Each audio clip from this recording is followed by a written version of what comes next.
ഇപ്പോൾ കോഴിക്കോട് കളക്ടർ മാധ്യമങ്ങളോട് സംസാരിക്കുന്നു. തത്സമയം അതിലേക്ക് പറയാൻ വേണ്ടി അത്രയും ആധികാരികമായി പറയാൻ പറ്റുന്ന ഒരു വ്യക്തിയല്ല, ഒരു അഡ്മിനിസ്ട്രേറ്റർ എന്നുള്ള രീതിയിൽ മാത്രമാണ് ഞാൻ പറയുന്നത്. പക്ഷേ നമ്മൾ ഈ ഒരു ചോദ്യം ജില്ലാ ഭരണകൂടത്തിന്റെ കയ്യിൽ നിന്നും നമ്മൾ Kerala one health centre for Nipah റിസർച്ചിനോട് ചോദിച്ചിരുന്നു.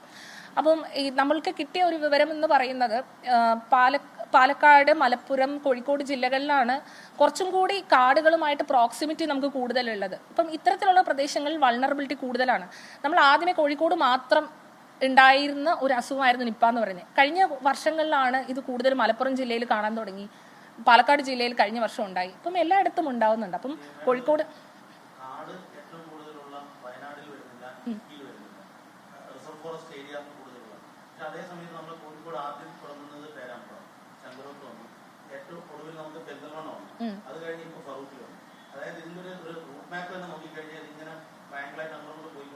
അങ്ങനെയല്ല, അത് കണ്ടെയ്ൻ ചെയ്യാൻ ഇത് ഞാൻ പറഞ്ഞില്ല, ഇതൊരു സൂണോട്ടിക് ഡിസീസാണ്.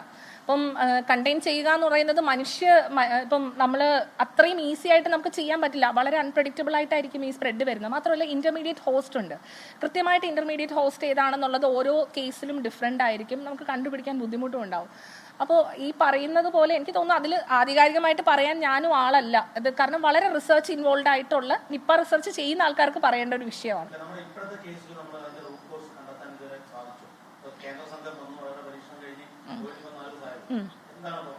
കൃത്യമായിട്ട് ഹോസ്റ്റ് ഏതാണെന്ന് കണ്ടെത്താൻ പറ്റിയിട്ടില്ല. നമുക്കിപ്പോൾ ആദ്യമേ പറഞ്ഞിട്ടുണ്ടായിരുന്നു അവരുടെ ഗോഡൌണിൽ ആവാം എന്നുള്ളത് പറഞ്ഞു. പക്ഷേ ഗോഡൌണിൽ പരിശോധിച്ചിരുന്നു. ഗോഡൌണിൽ പക്ഷേ ബാഡ് ഡ്രോപ്പിംഗ്സ് ഒന്നും നമുക്ക് കണ്ടെത്താൻ കഴിഞ്ഞില്ല.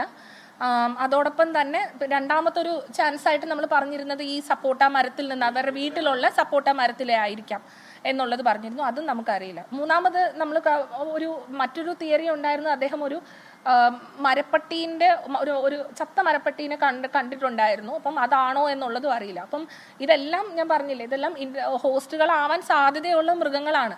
അപ്പം കൃത്യമായിട്ട് ഇതിൽ ഏതിൽ നിന്നാണെന്ന് നമുക്ക് കണ്ടെത്താൻ ഇതുവരെ കിട്ടിയിട്ടില്ല. കാരണം അത് ഞാൻ പറഞ്ഞല്ലോ, അത് ആ ചെക്കിങ്, ആ സർവെയിലൻസ് പോലും നമ്മൾ ഒരു അസുഖം ബാധിച്ച ഒരു ജീവിയുടെ ഡ്രോപ്പിംഗ് എടുത്തിട്ട് പരിശോധിച്ചാൽ മാത്രമേ നിപ്പ ഉണ്ടോ ഇല്ലയോ എന്നുള്ള കാര്യത്തിൽ നമുക്ക് അതിനകത്തൊരു കൺഫർമേഷൻ കിട്ടുള്ളൂ. അപ്പം സർവെയിലൻസ് നടത്തുമ്പോൾ അത്തരത്തിലുള്ള പ്രാക്ടിക്കൽ ഡിഫിക്കൽട്ടീസ് വളരെയധികം ഉണ്ട്. റിസർച്ച് തന്നെ ഡിഫിക്കൽട്ടാണ്.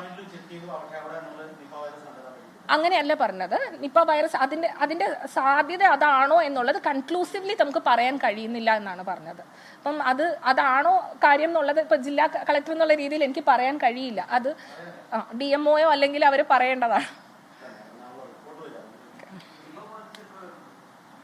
എത്രയാണ് നിപ്പ ബാധിച്ച ഒരാൾ മാത്രമേ ഉള്ളൂ, ചികിത്സയിലുള്ള ആൾ മാത്രമേ ഉള്ളൂ. ബാക്കിയുള്ള കോൺടാക്ട്സ് എല്ലാം ഇതുവരെ കിട്ടിയിട്ടുള്ള റിപ്പോർട്ടുകൾ പ്രകാരം എല്ലാവരും നെഗറ്റീവാണ്. എന്താണ് സെൻട്രൽ ടീം ഇപ്പം ഹെൽത്ത് ടീമുമായിട്ട് ബന്ധപ്പെട്ടാണ് ചെയ്തുകൊണ്ടിരിക്കുന്നത്. DHSഉം DMO ആയിട്ടാണ് വർക്ക് ചെയ്തുകൊണ്ടിരിക്കുന്നത്. അവർക്ക് മാത്രമേ കമന്റ് ചെയ്യാൻ പറ്റൂ.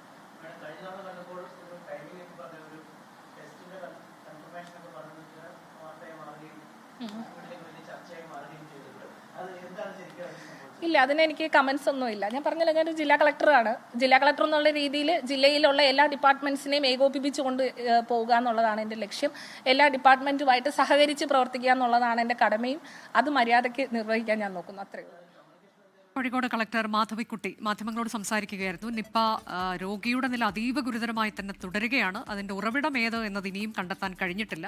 ഒരു രോഗി മാത്രമാണുള്ളത്. ഒപ്പം തന്നെ ഷിഗല്ലയുടെ കാര്യത്തിലും ജാഗ്രത വേണം. പ്രത്യേകിച്ച് കുടിവെള്ളത്തിന്റെ കാര്യത്തിൽ ജാഗ്രത പാലിക്കേണ്ടത് അത്യാവശ്യമാണ് എന്നുകൂടി കളക്ടർ അറിയിച്ചു.